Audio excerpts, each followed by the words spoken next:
کہ اصل میں اس لیے کیا کہ اگر انبیاء کرام علیہ الصلوۃ والسلام ان چیزوں کو ظاہر کرتے کہ یہ معجزہ یہ جادوگری ہے، تو جادوگری کو ظاہر کرنے کے لیے جادو کے جزیات بتانے تو پڑتے، یہ یوں قواعد کر لیا جائے، یوں جادو بن جاتا ہے، یوں کر لیا جائے یہ جادو بن جاتا ہے۔ تو جادو کے جو اعمال و اشغال ہیں وہ نبیوں کو کرنے تو پڑتے، تبھی تو ان کو پتا ہوتا کہ یہ جادو جانتے ہیں۔ اگر نبی کا نہیں جادو بری چیزیں نہ کرو تو کہتے ہیں آپ کو پتہ ہے جادو ہوتا کیا ہے؟ کہیں پتہ تو نہیں ہے، تو پھر آپ کیسے کہہ رہے ہیں یہ بری چیز ہے؟ کیونکہ اسی کی بات اتھینٹک ہوگی جو اس چیز کا فن کا ماہر تو۔ اب ایک ڈاکٹر میڈیکل سائنس کے جو ماہر ہے وہ اگر ڈاکٹری کے بارے میں کوئی رائے دے کہ نہیں بھئی یہ میڈیسن ٹھیک نہیں ہے، آپ کہیں ہاں بھائی پتہ ہے اس کو یہ جانتا ہے۔ اب ایک ریڈی والا کہے کہ نہیں یار یہ میڈیسن ٹھیک نہیں ہے، وہ کہے بھائی تجھے کیا پتہ میڈیسن کیا ہوتی ہے؟ تو لہذا تو اس لیے انبیاء جو ہے اگر جب تک کر کے نہیں دکھائیں گے اس کو تو پتہ کیسے چلے گا؟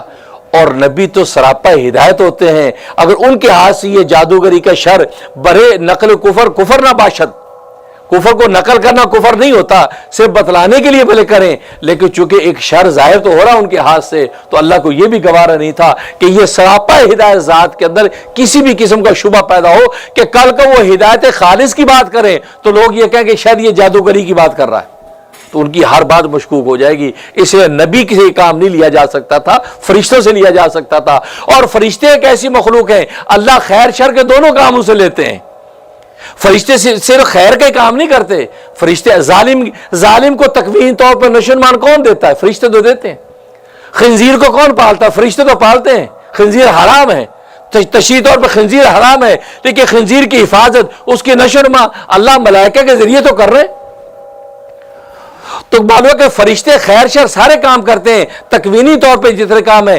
اب موذی جتنے جانور، سانپ ہے، بچھو ہے، جس کو مارنے کا حکم ہے، اب تکوینی طور پر ان کی حفاظت ان کی نشوونما کون کرتے ہیں؟ ملائکہ کرتے ہیں۔ اللہ نے ہر ایک پہ ملائکہ متعین کر رکھے ہیں، تو ملائکہ چونکہ خیر شر دونوں طرح کے کاموں کرنے کا مظہر بن سکتے ہیں، اس لیے اللہ تبارک و تعالی ان کے ذریعے سے جادو و معجزے گزار کیا، تاکہ اگر ان کے ہاتھ میں شر ظاہر بھی ہوا تو یہ ان کا کام ہی یہی ہے، تدبیر امور کی وہ سب کچھ کرتے ہیں، لہذا ان پر کسی قسم کی کوئی تہمت نہیں ہوگی۔